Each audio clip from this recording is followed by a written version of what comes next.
Good afternoon, and welcome to this third discussion about the nature of environmental policy and global governance.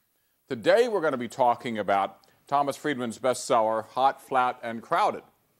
Friedman has established himself not only as an award-winning columnist for the New York Times, whose pieces appear a couple times a week in the op-ed pages of the Times, but also as a best-selling writer who's been exploring the changing nature of world trade, international relations, and especially America's role in it.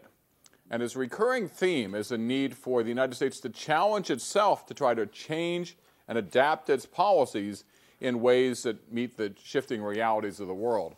In this book, which I signed principally to give everybody a chance to first see what the cutting-edge arguments are, at least among some cutting-edge journalists, to see how, in general, the issue can be framed, to suggest the broader puzzles that have to be attacked.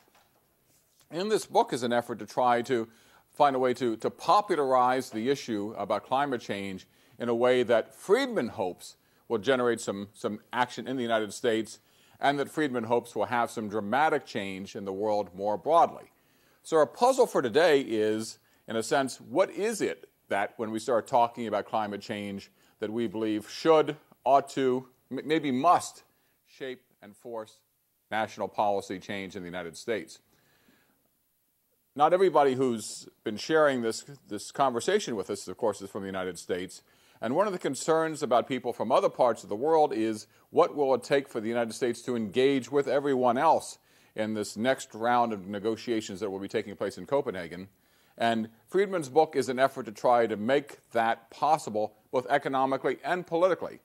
And so the issues that we want to talk about today are, in fact, those. The puzzles first, to look at what it is that, at the core of Friedman's book, are the things that he believes that the United States has to try to address. The second thing has to do with a sort of a case study that I want to talk about, the battle over the Cape Wind project in Cape Cod, an effort to try to harness wind power and the sources of local opposition. And then finally, the broader question about sustainability as an economic engine. Is it possible to change the nature of environmental politics to redefine environmental policy by making it an economic plus instead of an economic minus? Underlying all of this throughout our discussion has been, over time, a sense that, well, maybe there's something to this climate change argument, but any effort on the part of governments to try to deal with the problem is in the nature of imposing extra costs on industry, extra costs on individuals, extra costs on families, that then create a drag on everybody. The argument that Friedman and others pose as a possibility is there a way that we can make this, instead of a win for the environment, lose for consumers kind of argument, into a win-win? Win for the environment, win for industry and consumers. And that's the fundamental puzzle that, in a sense, lies at the core of the environmental debate in the United States, and broadly in the question of the changing economic struggles that are at the core of economic policymaking. So those are the three things that I want to look at. First point, then, puzzles having to do with Milton Friedman. I've been thinking economics for too long. Thomas Friedman and his arguments about hot, flat, and crowded. The two kinds of things that he looks at. First have to do with issues of cost. Second has to do with issues of politics. And what I want to try to do, instead of summarizing the arguments of the book, and for those who are watching this lecture, what I encourage you to do is go look at the blogs that the students in this class have written for really excellent analyses about what the book argues and what the underlying puzzles are. Let me step back and look at some of the underlying questions that have to be addressed, that have to do with cost and politics, and the puzzles of trying to figure out how to get at these. First, having to do with questions of cost. At the bottom of Friedman's argument is the sense that, first, the world, in fact, he argues, is getting more hot and flat and crowded, that any effort to try to make the Earth a livable place for the long haul requires a policy that increasingly will enable the United States and the rest of the world to try to attack the issues of climate change, that any effort to try to deal with issues of climate change requires a policy on greenhouse gases, and that, he argues, what we need is an increasing focus on renewable sources of energy in the process as well. Because the problem with things like oil and coal is that, first, there's a risk we're going to run out, and second, that as we burn them, we create greenhouse gases that, in fact, over the long haul, makes worse the problem of climate change. So the puzzle is, can we find a way to try to attack the problem of energy, getting the energy that we need, and do it in a way that's sustainable so that we don't deplete the resources we need to live on the long haul? And then ultimately, can we do it fast enough and economically enough to make it work as a way to try to fuel the economy? Now, the real issues here are, first, that as you start looking at this, as I note, right now, wind and solar account for a pretty small part of energy production. When people start thinking about where else could we go to find alternative sources of energy, reformers typically point to these two sources, wind and solar. The nice thing about wind and solar, to make the obvious point that sometimes gets lost in the conversation, is that by using wind or the sun to power and create energy, you don't really make it harder for anybody else to do the same. You don't make it impossible for people further on down the line to be able to do it. You don't make it impossible for people next year, next decade, next century to do it. Because if you have a nice windy day, your efforts to try to take advantage of that wind to generate electricity doesn't in any way detract from anybody else's enjoyment of the weather.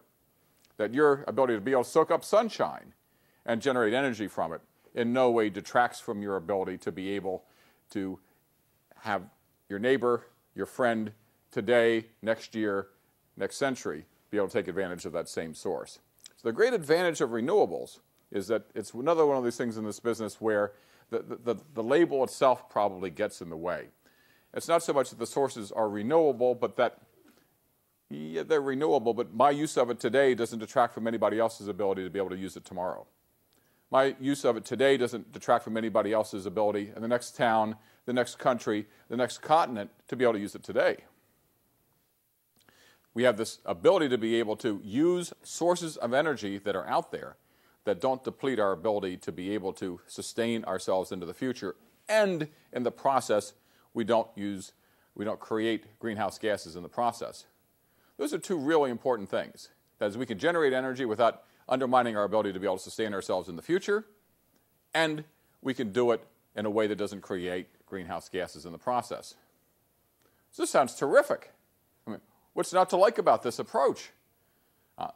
Well, one of the issues at the core of it is that we really have not, for the most part, we being the world in general for the most part, have not come to rely very much on these renewable sources of energy in the process. On the other side, when you start listening to the debate from industry about what to do about the energy and our energy needs for the future, industry, for the most part, looks at alternatives including carbon-free nuclear power and low-emissions coal plants. The large industrial producers of energy and the large industrial users of energy tend to look, for the most part, at nuclear and coal. And the arguments are something like this. Nuclear is something that has the great advantage of not needing an enormous amount of stuff pulled up out of the ground. We actually have a fair amount of the raw materials that we need to use to generate nuclear power. That the process of using nuclear reactions to create electricity is pretty clean because it doesn't really put out substantial amounts of greenhouse gases in the process. What it does is it typically takes water and heats it up, and then the water has to be cooled back down before it's returned to the environment. But if you let it sit long enough, hot water becomes cold water, and you can return it back into rivers. That's not a huge problem. And so the people who, in fact, argue in favor of nuclear are arguing that it's a solution, an alternative that they argue is more reliable and more cost-effective than the alternatives of things like renewables. One of the things that, in fact, for those who were watching the American political campaign last fall that was surprising is that for the first time, probably in more than 30 years, I heard a substantial emphasis on nuclear energy in the middle of a presidential campaign, and where the Republicans in particular were pursuing the idea of nuclear energy. And two things about this deserve notice. One is that it was the Republicans and not the Democrats. And the reason why the Republicans were pursuing it was that it was, and it is, a source of energy that for the most part has been promoted by large industrial producers and consumers who have tended to be a bit more friendly to the Republican Party, and also because the Republicans have been a little bit more, as a party, leery about renewable and conservation-based strategies of trying to deal with questions of greenhouse gases. But it was stunning, stunning in an historical sense, to listen to presidential candidates and vice presidential candidates stand up in front of the American people and talk about nuclear as one of the many items on the agenda that ought to be pursued. We, of course, have a history of nuclear power, and I'll come back to this a little bit later, but it's based in part on 3 Mile Island, a meltdown of the core of a nuclear plant that almost led to the evacuation of central Pennsylvania, just about 100 miles to the west of here, and Chernobyl, which led to the evacuation of a large area around it, and will have to be for a long time. That kind of scare factor, based on very real events, has tended to push nuclear off the agenda for a very long time. But we've seen in this campaign an effort to try to raise nuclear power back. The second thing that's been argued is that one thing that at least we have a lot of is coal, at least in the United States, and many other countries of the world do as well. One of the nice things about coal is that you can burn it. You can burn it fairly cheaply. You can transport it, and it's big and it's heavy, but you can, in terms of transportation costs, you can transport it fairly easily. You can burn it fairly readily. You don't need really fancy equipment by comparison to nuclear. You don't need to build a big, enormous containment vessel to keep radiation from getting out. And the argument is that you can increasingly make coal-burning power plants cleaner with all kinds of technology that you can put in the smokestack and elsewhere to be able to take the greenhouse gases out before they get up into the atmosphere. Now, there are a lot of debates about whether or not that's really viable, whether or not it's effective, whether or not the amount of greenhouse gases you're still emitting are satisfactory, whether or not, in fact, that's a lost cause. And ultimately, we'll run out of coal as well, but the arguments for the coal producers is that ultimately is a long time from now. Maybe we'll have to do something, but at least it buys us a lot of time. But we have fundamentally between Friedman, who's essentially a renewables kind of guy, and other parts of the energy production and energy usage industry with a focus on nuclear and coal, a kind of sharp division. There are people who say, okay, I got it. The issue of greenhouse gases is real. We need to do something about trying to reduce the amount of greenhouse gases emitted in the atmosphere. We need to worry about where we're going to get our energy in the long haul. But one school of thought says, let's make it based on renewables, and others who say, let's make it based on nuclear and clean coal. One of the things that Friedman doesn't really deal with as directly is the battle that goes on between, which is in part about politics, part about the distribution of assets, and part about the matter of cost and what it is that's actually at the core of here, because the fundamental issue here has to do with whether or not you can produce enough energy from wind and solar to be able to accomplish the objectives. And the argument that people from the other point of view make is that go ahead, do the wind, do the solar, but we're going to have to do other things to try to compensate for the extra energy that we need. So the argument is, let's look to nuclear, let's look to coal. So it's a question of balance between the two and some genuine tensions that really exist between those two sides. Because the battle, in short, is this. The renewable industry is pretty new, hasn't been very tested. We don't know how much energy we can really produce. We don't know what kind of technological and especially political issues that we have to try to confront and solve to be able to make that work. And on the other hand, industry says, look, we already know how to do a lot of this stuff. We know how to build nuclear power plants. The nuclear industry will point at the fact that, yes, we had some unfortunate problems in the late 70s and early 80s, but we've been running now for 30 years without another major incident. And so we've gotten much better at learning how to make this stuff work well. So the fundamental tensions between nice idea that Friedman argues, but it's pretty new and untested, versus we have some things that are more tested, but will it really, in fact, produce energy that's clean enough to be able to solve the greenhouse gas problems? And one of the underlying arguments as well is the issue of job creation, because it some of these sources, like coal and nuclear, it's argued, produce at least different kinds of jobs. And so some of this is underlying in a political kind of conversation about whose economies are most likely to be helped by different alternatives. Because there are different kinds of industries that produce advantages, different kinds of unions, different parts of the country, essentially different political patterns of distribution of benefits that come up out of some of these alternatives. One of the things that Friedman talks about is the issue of these renewables.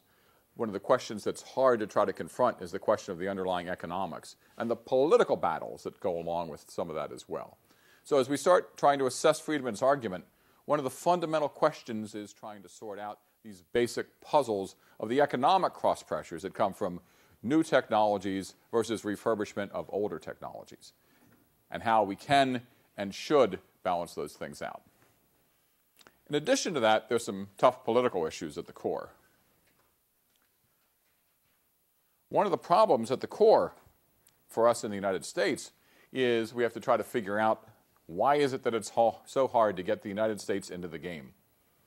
There are those who argue that China really found an enormous step forward in being able to frame an alternative energy policy, an alternative economic policy, by taking advantage of crisis in its own economy to try to reframe and reshape the way in which it worked. So the argument is that, maybe now with the economic meltdown that we have, we might be able to create not only a political opportunity for action, but an economic opportunity in creating cleaner energy. One of the things that Barack Obama is trying, very frankly, to do is to find a way to deal with the long-term issue of climate change, outflank the Republicans who have been opposed to more aggressive environmental action by reframing the climate change argument in terms of here's an opportunity for creating jobs. Instead of saying what we need to do is to maybe make some sacrifices to deal with climate change, he's saying there may be a little bit of that, but we have an opportunity to try to create new jobs for the future, a new economy in the process. We have this enormous opportunity that comes from crisis. We have the economic meltdown. We have the need for traumatic stimulus of the economy. Let's rebuild the economy by stimulating the parts of the economy most likely to create the new industries that will help us deal with climate change.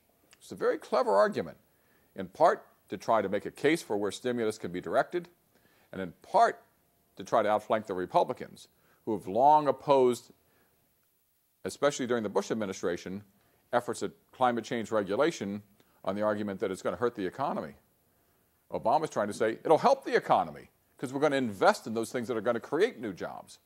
So the basic question is, can we change American environmental policy, and can we change the political standing as well, the political battles, by making the issue of climate change about economic growth instead of economic sacrifice. Underlying all of this, though, is the basic problem of NIMBY, or not in my backyard. One of the big worries and big concerns is that, well, yeah, we know we need to do with climate change. Yes, we know we need to try to figure out some way of growing the economy. Yes, we know we need some of this, but the American political system is set up with so many points at which ideas can be blocked that it makes it very hard to move any kind of aggressive policy forward. It's very hard to try to move issues forward because the federal government may decide something, but state governments may try to block it. State governments may try to move forward, but local governments can block it. One local government may move forward, and another local government may try to stop it. And the fact that we have 80,000 governments in the United States creates 80,000 different points of conflict and 80,000 different potential points of blockage in the system as well. So our challenge? Our challenge is, can we find a way somehow to crack the barriers that somehow get in the way, time after time, of making policy happen? So in terms of the politics of what it is that Friedman talks about, two basic puzzles. One is the effort of trying to figure out whether or not a new kind of strategy can be created that will create a sense of opportunity out of crisis. Opportunity out of crisis to try to drive policy forward, a way that transforms the politics. And the second piece is whether or not that sense of opportunity can find a way to work through the political barriers that exist within the American political system, or ultimately, as some pessimists argue, American efforts to try to deal with climate change inevitably are doomed because it requires too many different parts of the political system to align itself in the same way simultaneously to be able to make anything happen. There's a cartoon here that shows why it is that not in my backyard is so difficult. Here's something that I found on the web that makes for just a great illustration of a guy who's been out there mowing his lawn and takes all the clippings and garbage he's collected and dumps it in his neighbor's backyard. Better to put all the junk, all the garbage in somebody else's yard, let them clean it up. I keep my yard clean, somebody else has to bear the costs. The basic problem of NIMBY, not in my backyard, is one thing that infects all the parts of environmental policy. It's the puzzle of trying to figure out how you make a policy in which everybody takes a role and to make it impossible, with luck, for people simply to export the costs to somebody else. The basic problem in so much of environmental policy is that it's a lot easier to say, yes, I'm in favor as long as I get the benefits of a nice clean lawn, and somebody else has to pay the cost in terms of cleaning up the junk that I pass into their yard in the process. So when you think about the efforts to try to deal with Friedman's basic strategy, what you have to think about is whether or not there's some solution to the cartoon and the puzzle that it presents. So at the end of the first part of the lecture today is an effort to try to deal with the economic and the political struggles that are implicit in the kind of strategies that Friedman talks about in his book.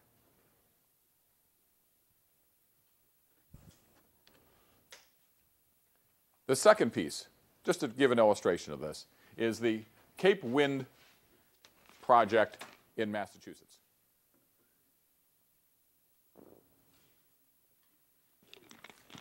The Cape Wind project is a strategy, proposed project off Cape Cod in Massachusetts.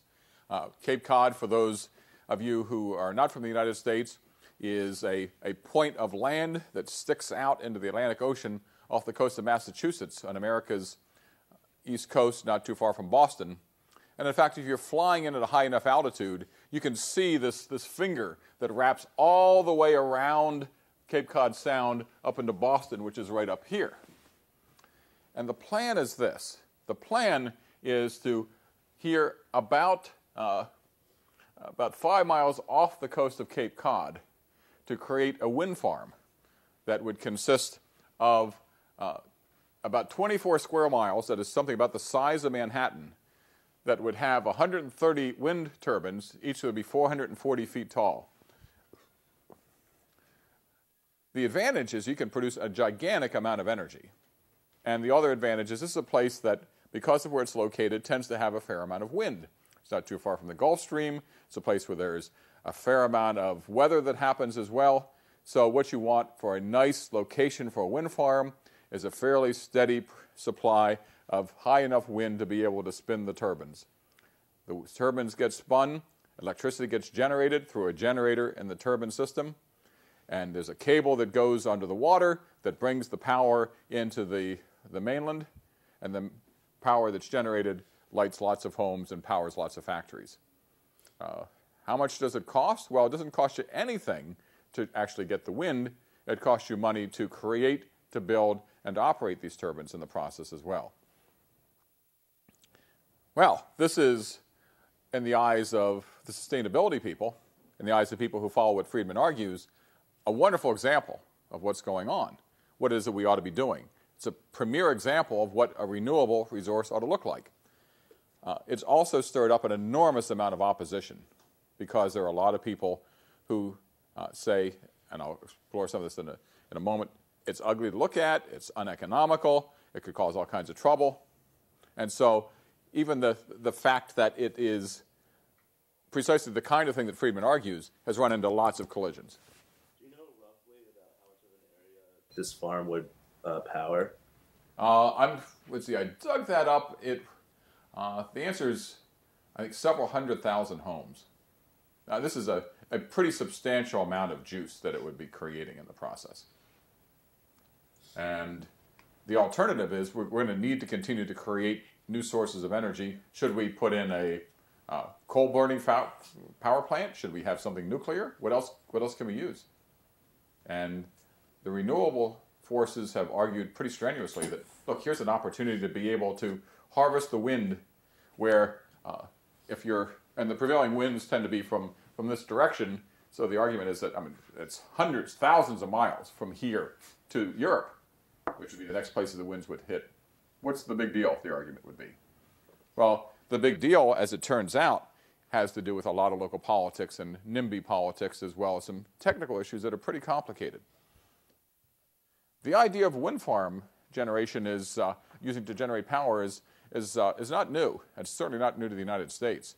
If you fly into the airport at Copenhagen in Denmark, depending on which approach that you take as the plane comes in, you look down and see large numbers of turbines that are down below spinning. And these things are unlike the old-fashioned ones that tend to spin at high speeds. These turbines spin fairly slowly, very gracefully. And in Denmark, they create an enormous amount of energy. And this is one that's off the coast of Denmark here, and in fact does create lots of energy. One of the arguments that people who don't like these say, though, is, but look at them, it's just sort of ugly. It interferes with the view of the skyline in the process as well. And so one of the things that immediately comes up is the question of what the view is, and as a kind of eyesight pollution in the process. Some local citizens, on top of that, in the United States have tended to oppose this as an idea. Here's a photo of a big demonstration about the proposal off Cape Cod. And you can see that there are people in the background arguing for yes, and other people saying Nantucket Sound is not for sale. What are the arguments that people are using? Well, first, people opposed to this say it does interfere, they argue, with the views. That one of the things that Cape Cod has as a primary source of its business, because Cape Cod's a gorgeous place, even in the middle of February, as we're talking here now. But let's face it, the lion's share of its economy is driven by the tourist business, which operates during the summer. And the argument is if you make it less attractive for people to come, people who have disposable dollars will go elsewhere to spend it. And the argument is that that will undermine the local economy in the process.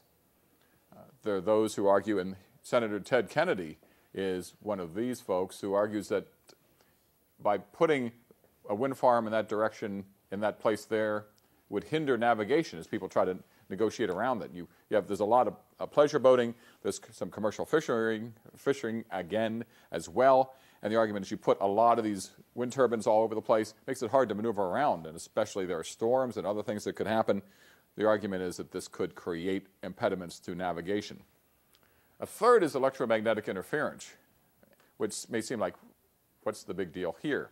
Well, the big deal here is that each of these turbines is spinning. In the process of spinning, it generates electricity. The process of spinning things to create electricity creates an electromagnetic field around the source of the power. And if you have a lot of this going on, you can create a source of electromagnetic interference that could interfere with radio traffic, radio transmissions, and the ability of ships and planes to navigate, because it can throw off compasses and other things as well that rely on electromagnetic signals. Is this stuff real? I'll show you in a second what the view looks like. The navigation issue is something that people are still investigating.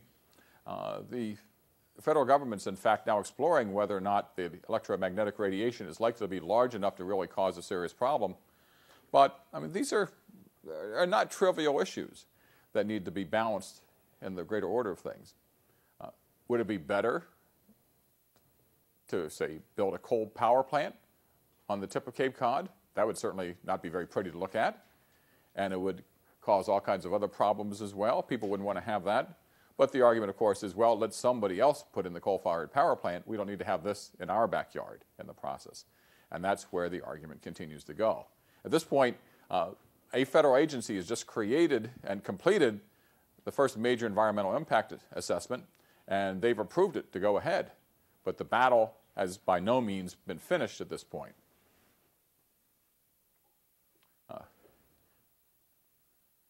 How big of an issue is it to actually sit and look at this? Here is a computer simulation of the view of what they expect the wind farm will look like from the coast of Cape Cod from 6 miles away. And if you look at this, well, you can see it out there. There's no doubt that there are windmills out there. the other hand, it's not a very large perspective on the horizon. Is this a big deal or not a big deal? It's really in the eye of the beholder. If you look at it from a point of view of, look, this is something that is kind of interesting technologically. It's reducing our dependence on greenhouse gases. It's better than the alternative, people might argue, like a coal-fired plant. This is not so bad.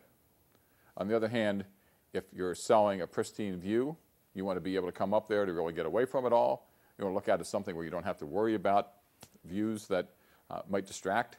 You just want to get away from everything, having something even relatively small on the horizon, but which is nevertheless noticeable, maybe something that some people will say, it's just not quite good enough. One of the issues about whether or not this thing will go ahead is, in the United States, a matter of trying to decide whether or not we're willing to make a trade-off of what previously had been a pristine view out to the ocean in exchange for renewable energy. And the answer is that the jury is still very much out on this. It's still a very big battle, still going on, still very hot, as you can see from those pictures going on. But here is a computer simulation of what it might very well be. Would you want to go to the beach and say, here's time for a nice quiet time, getting away from the Boston area, getting away from the city, driving out a couple hours, fighting through all the traffic, finally being able to settle down, and then looking out at a wind farm? Is that a plus or a minus? Local revenue? Question is there any local revenue? I'm not sure what the answer to that is. I think not, because I think this is out in, if not international waters, at least beyond the boundaries of local government. Maybe like pipeline, like rentals or something like that, if the pipeline's running under Cape Cod? Are the pipeline rentals? I think not. It actually, from what I understand, it would have a positive impact on the area because it would create jobs, because it would take maintenance, and it is a local company that would be running it. It would also benefit economically all the way up to Boston, because the town right outside of Boston, Quincy, the shipyard would be used for manufacturing and shipping as their base of operations. So it should have a positive impact. And the argument that the locals are making is that there are a lot of good benefits that come from this. There's the tourist industry, people arguing about navigation, electromagnetic radiation, who say this is a bad idea. Who are the people who are supporters? And they're the Friedmanites, who argue in terms of renewables.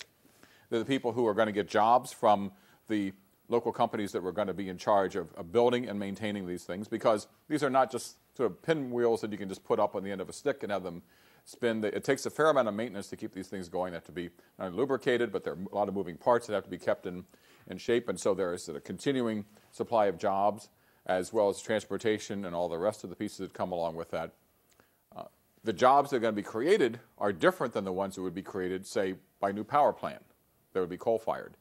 So it has to do, the idea of a shipbuilding company being a beneficiary of energy production, that's a whole new kind of political debate. It's a whole new kind of economic debate. It's a whole new kind of argument about what it is that we ought to be investing in.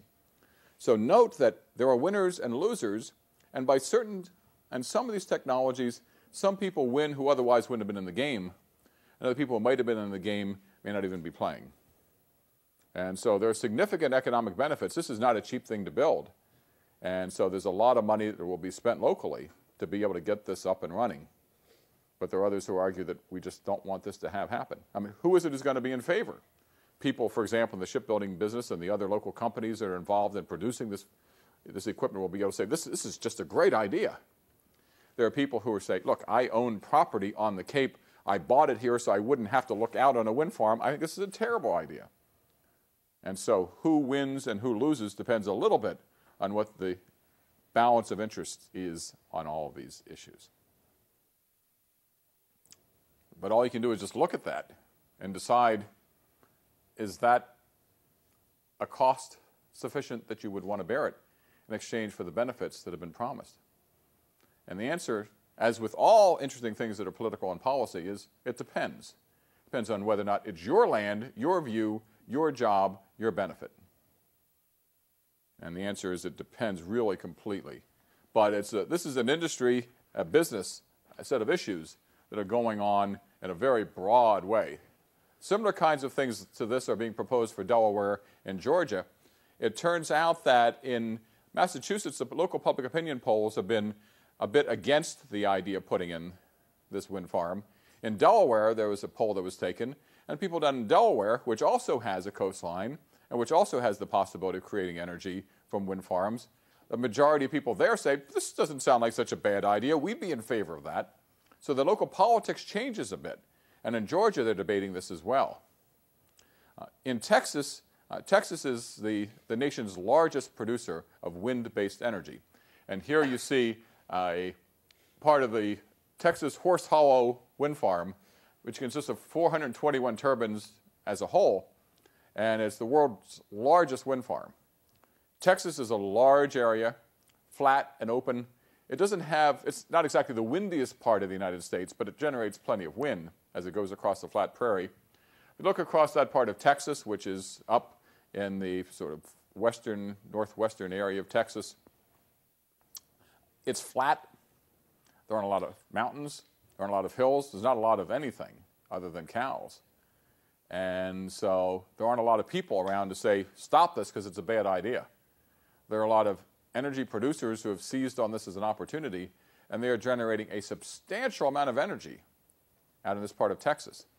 If you get an idea of what some of these things look like, and you can't get a sense of what the scale is because these things are about 400 feet high. They're about the size of a 40-story building. So this is big. But what you can see here is that there are roads that can be used to scoot around. The people in some of the community colleges now are being trained to build and maintain these units. There are jobs that are being created in parts of Texas where there weren't jobs like this before. If you're at a place where not many people live, where there's a fair amount of wind, and where you've been able to convince somebody to be able to make an investment, this is a great thing because all of a sudden there are good, high-paying jobs that simply didn't exist before. And so one of the things that's the core of Friedman's book is, what about this as an alternative? Does this make sense as a way of producing energy? And the answer is, a lot of it depends on where you live and whether you benefit. And what kind of benefits accrue, who wins and who loses. At the very least, the thing that has to be said is it fundamentally changes the nature of the economics and the politics of the energy business. Texas, which, at least in the United States, has probably the longest and most historic roots in traditional fossil fuel-based energy production. When you think of Texas, you think of oil wells. You think of burning gasoline. You think of big cars. And here is the world's largest wind farm. The combination, this contrast between the best of 19th century energy and the best of 21st century energy as the state thinks about how to try to adjust and to transform its economy in the process and think about what it is that it wants to do and where it is that it wants to go. Here's a map of the United States that shows what the creators of the map call the nation's wind resources. We tend to think of energy resources. This is just essentially a map that shows where it's windy. And in general, where you'd want to put a wind farm is where you have a lot of wind, not surprisingly. And what you can see here is that this part of Texas, which is where that wind farm I showed you was, is a fairly windy spot. Not the windiest, but fairly windy. The windiest spots in the United States, in fact, tend to be on the east side of the Rocky Mountains because there are a lot of storms that come down, and there's just a meteorological process where stuff and weather comes down, slides down off the slopes of the Rocky Mountains, and comes roaring across the Great Plains up in here where there's almost nothing to stop it. So it turns out that the best places to build wind energy producing facilities are some of the flat places where not a whole lot of people live. So there's a lot of potential out there. You see that for the most part, there are not many good wind energy places on the East Coast, except off the coast of the East Coast. The same is true off the West Coast. Coasts tend to produce lots of wind. Large parts of the United States where there's relatively few spots to be able to do it. But what this suggests, too, is that the more you start talking about alternative energy, you're also talking about things that have political distributional consequences. Because you say, let's do wind power. Well, if you do wind power, you tend to advantage the places that have wind, which means not the southeast part of the United States, not a whole lot of the East Coast. Investments in wind tend to drive dollars for investment to some places as opposed to others. We could have a whole separate discussion about solar. And in general, the places where you want to put solar energy productions is, surprise, where there's sun. I'm standing here today with this lecture, and the class is sitting here. It's snowing outside. It's a cloudy day. Not a good day for solar energy here in Philadelphia. And in fact, this is not a super cloudy place, but there are other parts of the United States, especially out in Arizona, where it's sunny pretty much all the time. So the more you think about solar, the more that you're likely to benefit some areas of the country more than others as well. And some of the places are places where solar and wind overlap. Some have differential pieces, but just it's important to note that it's one thing to talk about, yes, we need renewables, but to note that there's some places that are sunnier and windier than others, and investment that comes along with new sources of energy also means that some jobs are going to be produced in some places more than others. Well, it just seems to me that no matter what side of the argument you're on, if you're for the more Republican argument that for nuclear energy or you're more for renewables, there's still equal political costs, because even with nuclear energy, at some point in time, all of the nuclear waste is going to have to be stored somewhere, and the proposed place is Arizona. I'm sure if I was from Arizona, I wouldn't really be for that, but it's kind of the same issue. It's an aesthetic issue. It's just either way, you have to make a decision at some point in time. And that's a really good point, because the thing that's crucial about these fundamental discussions about energy is that on the one hand, we can say that we have fundamental questions for the planet as a whole about climate change, and that we as a planet need to try to deal with those questions in a way that makes, in the end, everybody better off. And that any country that continues to produce enormous amounts of greenhouse gases are going to cause enormous costs for everybody. But on the other hand, any investment that tries to do something about any of these things creates a kind of local politics, because there's some winners and some losers. And so the trick is trying to figure out how to make the local politics work so that you have enough winners to be able to make things happen, to be able to sustain a global policy of climate change. One of the most fundamental and important lessons about, and this is one of the things that Friedman surely understands as well as anybody in the universe, is that global strategies for climate change require successful strategies at the local level. There's all kinds of think globally, act locally kinds of arguments, but it is fundamentally true, because there cannot be global success without successful local politics. And one of the fundamental challenges of getting the United States engaged is that we have so many local governments and so much disparity of power between local and state and federal governments that we have lots of points of blockage that make it hard to get anything accomplished. So often what, in fact, has gotten in the way in the United States is an effort to try to say, we need to try to embrace a national strategy, which is true. But that it gets to be very hard for us to try to implement that local strategy, that national strategy, because of the realities of local politics, because anything that happens nationally has to have its footprint locally to be able to make the effect, exactly as you've argued. Yes, about wind, and one of the things that further complicates that argument as well is that there are even environmental concerns by people who are in favor of wind turbines, or even some people who oppose them, by saying these things actually make noise.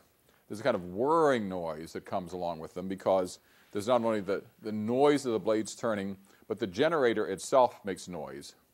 I don't know whether you've ever even played with some of these toys that you can have, where you can crank a crank and make a light bulb go on, but it makes noise, because there's a certain amount of metal moving within metal that generates the energy that lights the light bulb, that creates a noise itself. You have hundreds of these things around. There's this constant background of whirring that makes it, you wouldn't want to live underneath one of them.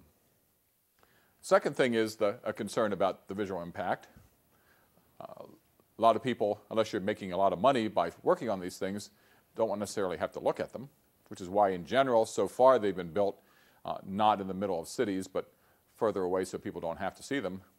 And there are also concerns about birds, because whirring blades are not good for flights of birds trying to fly along as well. And there have been efforts to try to deal with some of those strategies as well. But even the environmental concerns are not simple on some of these. But the bottom has to do with the reality of winners and losers in the game of politics. What about nuclear? We've been talking about this kind of new renewable piece of wind. Let's look at nuclear by comparison. Right now, there are 104 nuclear power plants in the United States. There are 103 with one pretty much, I have to check and see whether it's actually online, but if not, it's very close to it. That's probably a larger number than what most people would realize. There's a lot of nuclear power already being generated. The French are probably the world's leaders in generating power from nuclear, but the United States, we actually have more nuclear power than what people often realize. The cost, and I'll show you some other figures depending on how you look at it. This is one set of cost figures that suggests that nuclear is actually competitive in the cents per kilowatt hour. Kilowatt is 1,000 watts. We have a light bulb in your home that may be 100 watts.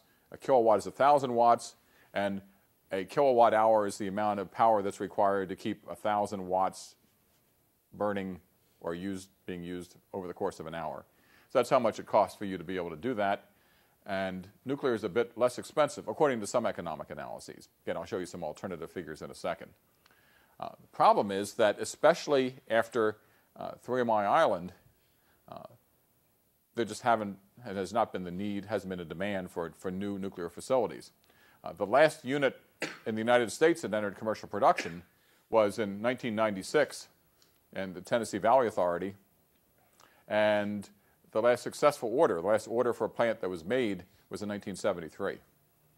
So it's been, at this point, 36 years since anybody has actually ordered a nuclear power plant in the United States. It takes a while to build these things, but there hasn't been anybody especially interested in doing it either. Isn't the lifespan only about 40 years or so on these plants? So we're coming up, we're going to have some fundamental decisions about what to do with some of these plants. Some of them are getting old. There are all kinds of ways of retrofitting them. Refitting them is expensive. But we have lots of generation-based questions that have to do with both what to do with the nuclear power plants that were built a long time ago, whose useful life may be reaching their end, as well as coal-fired plants that in some cases have been out there burning coal for a long time.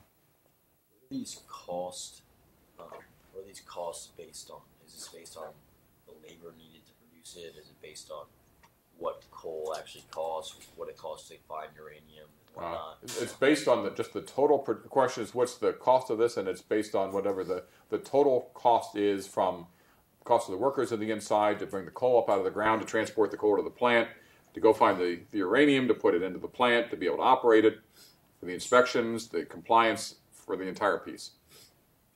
They just divided it. Yep. Add it all up and divide it by the amount of power you're creating. That's included the cost to build the actual plant too? Right, or at least to amortize the cost over time.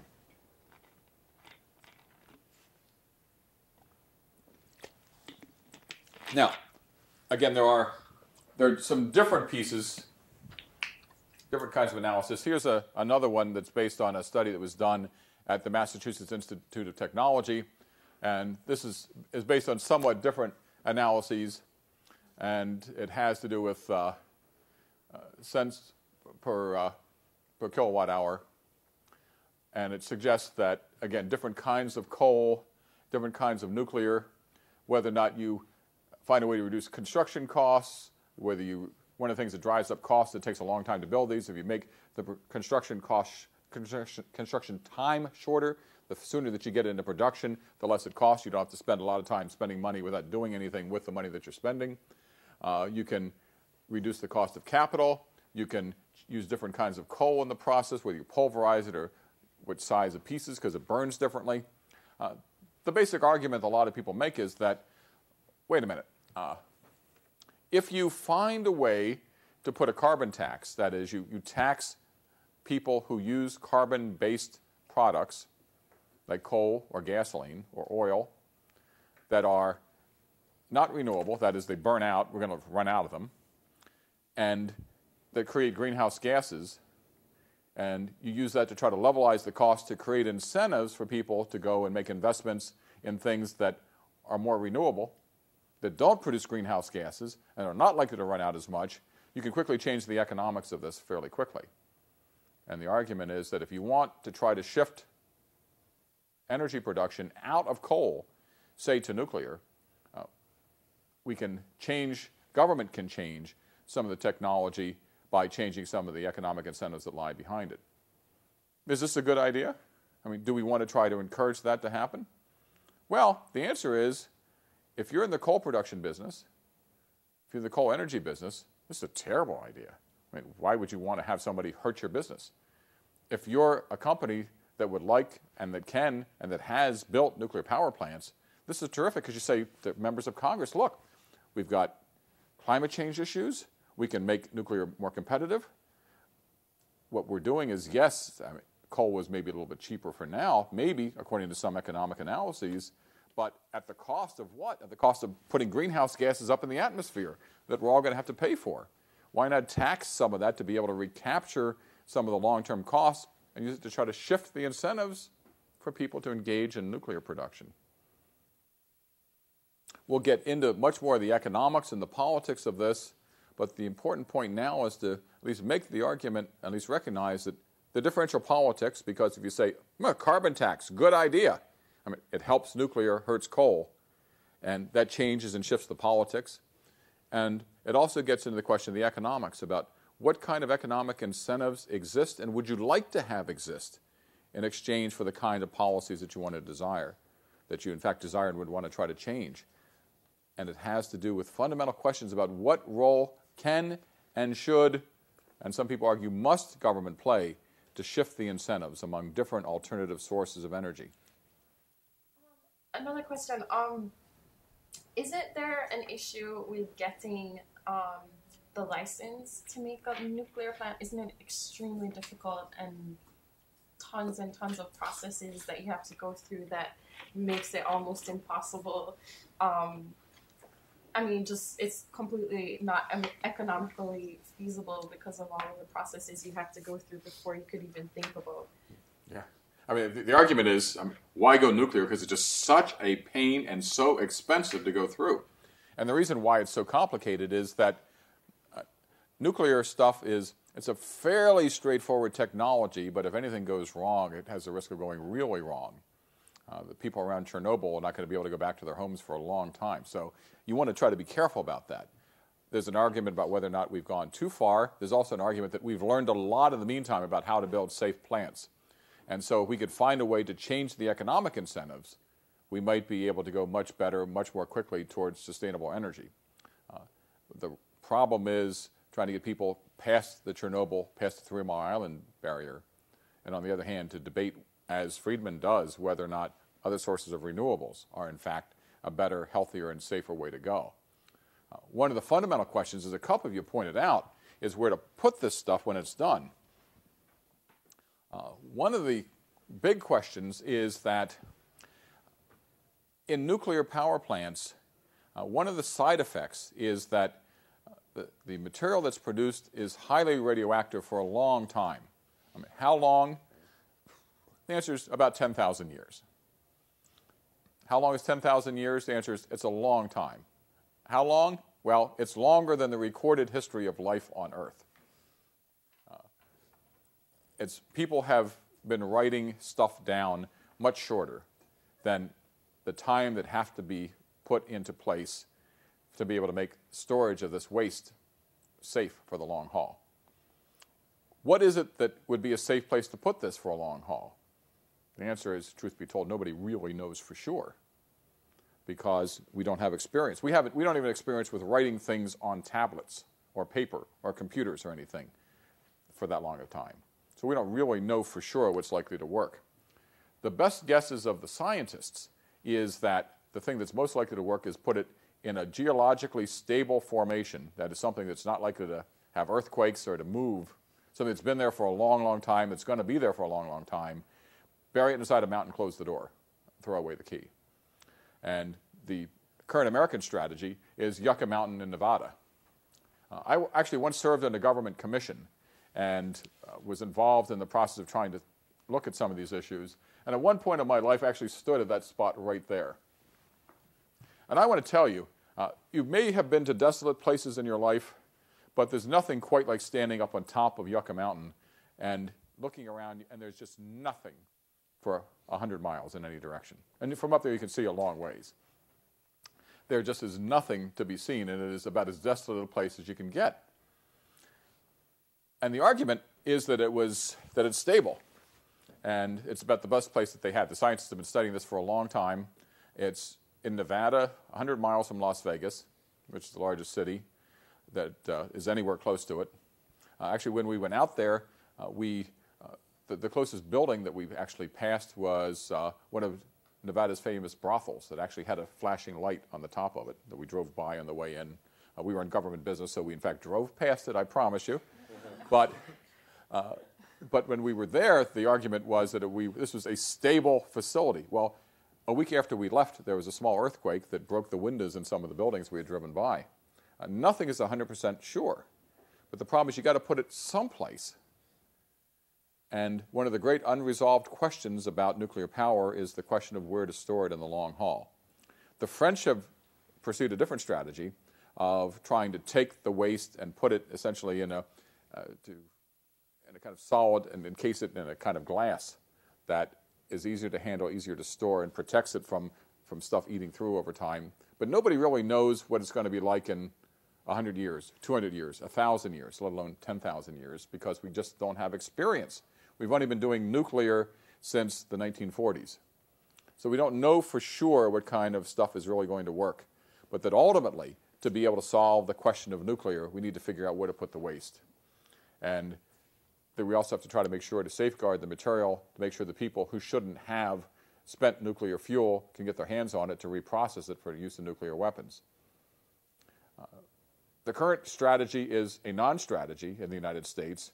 Since we don't have a central nuclear repository, right now each power plant that has nuclear production stores the waste on site, essentially around a fenced-in yard out back.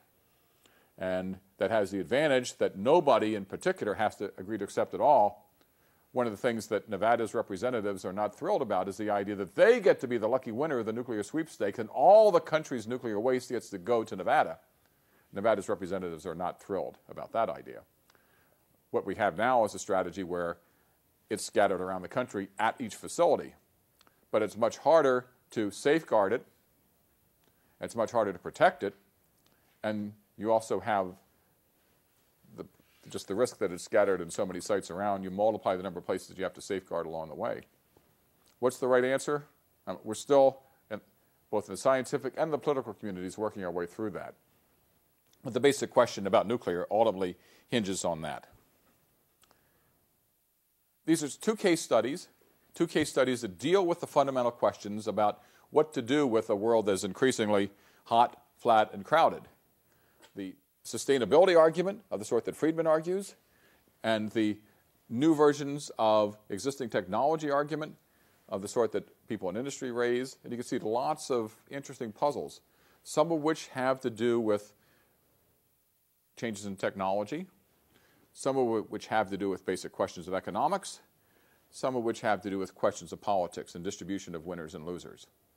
And one of the things that makes it hard to try to deal with these questions overall is that there are no clear winners and losers in these.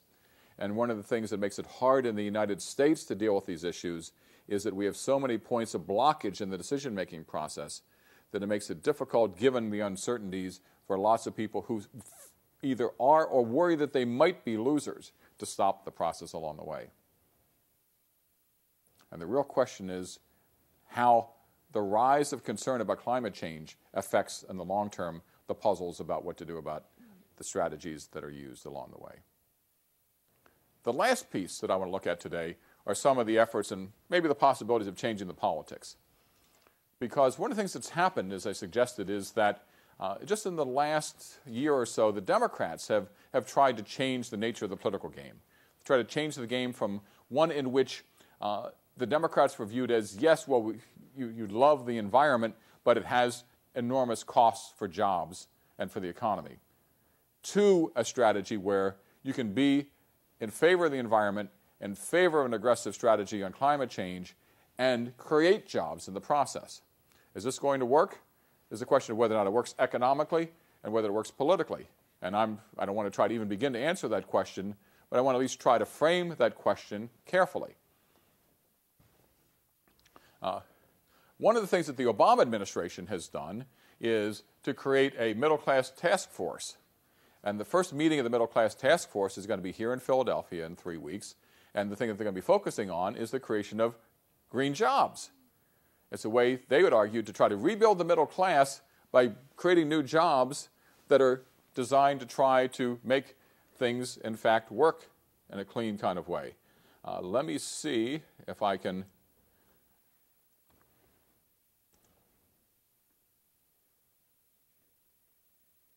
This takes a second to try to take care of this.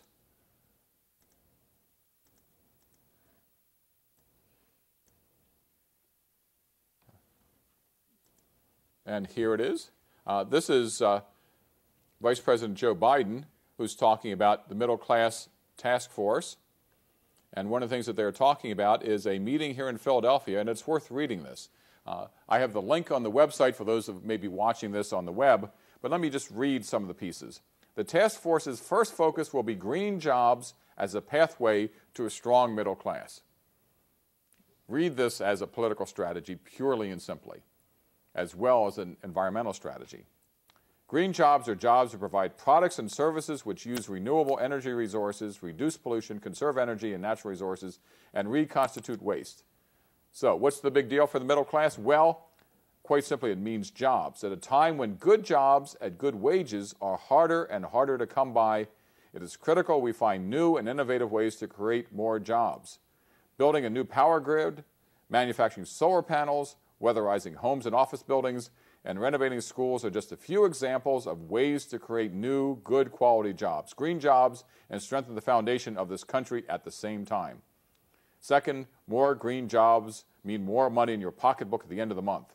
If we create jobs that aim to reduce your energy costs, like your electric bill and your home heating bill, that means you have more disposable income for other things.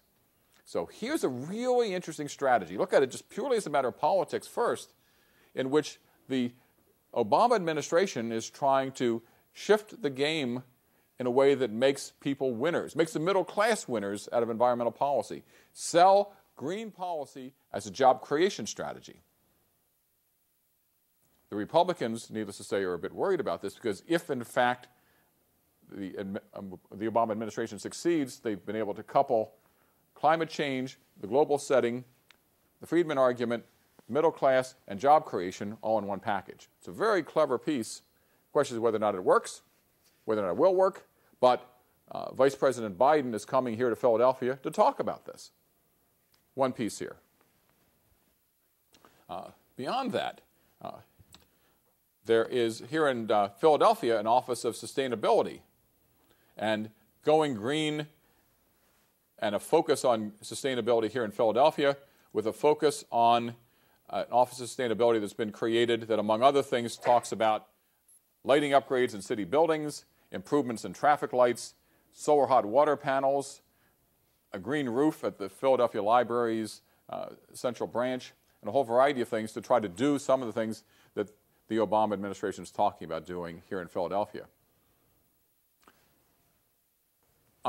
I don't for a second want to argue that this is the right way to go, the only way to go, but it's the way in which the Obama administration and the Nutter administration, Mayor Nutter here in Philadelphia, are going because they argue that it's important, that it's an opportunity to try to come at the issue of sustainability and climate change in an economically real and politically sensible way, not to mention the fact that, given the fact that they're both Democrats, is a way they think the Democrats can win.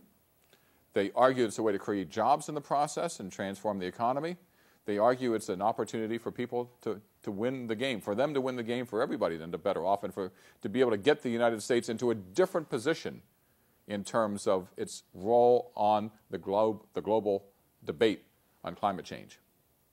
It's a really interesting suggestion and puzzle about whether or not this may, in fact, work as an effort.